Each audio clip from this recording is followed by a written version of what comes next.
Hey everyone, I'm coming to you from Wardensville, West Virginia. Now, during the American Civil War, this was Wardensville, Virginia.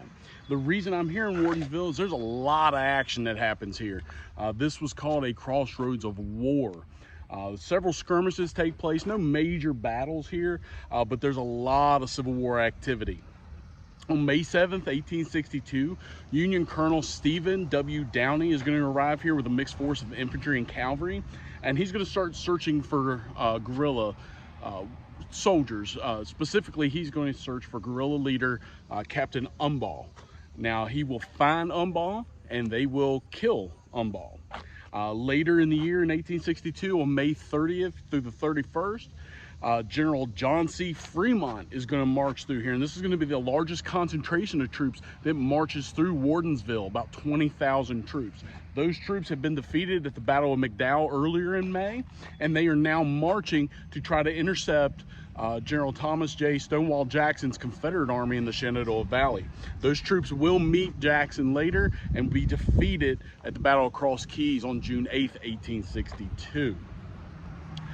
Confederate General John D. and Bowdoin's men are going to unsuccessfully attack a Union supply train here in December of 1862, December 22nd. And the reason they do that, that train is on its way to Winchester with provisions for General Gustav P. Classeret's federal forces. They had recently destroyed Bowdoin's camp in Moorefield, Virginia, now West Virginia. And so Bowdoin is trying to gather supplies and provisions for the winter time. Later, in August of 1863, General William W. Averill will lead a column of cavalry and artillery through the town here. He's beginning a raid to destroy gunpowder and salt works in Pocahontas and Greenbrier counties.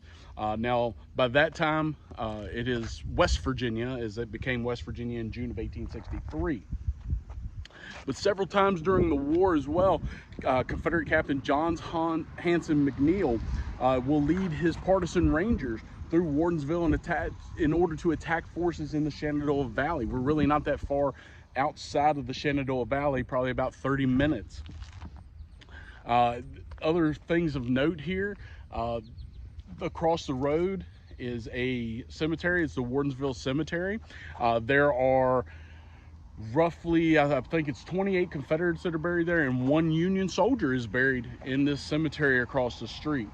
And one thing I want to point out, I'm going to read a quote about just how much guerrilla activity really was here. The citizens, the guerrilla soldiers felt at home here. It was a very pro-Southern town, so guerrilla warfare was very prominent in this area. But this is a quote from Colonel Stephen W. Downey.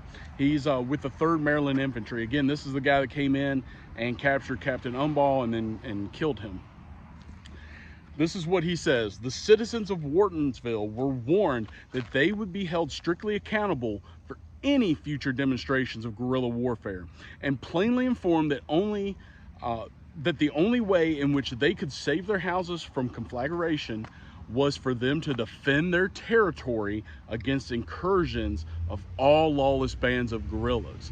So they viewed guerrilla warfare as lawless, unhonorable, wasn't something that was supposed to be done. Of course, we know, throughout the war, there are several troops that are considered guerrillas. John Mosby, Hans McNeil come to mind as two of the more prominent ones here in Virginia. But this is a neat place to be. Wardensville, it's a small town, but a ton of Civil War activity happens here. We're not far from Moorefield, where there's some battles. So if you get the chance to come out here, definitely do so.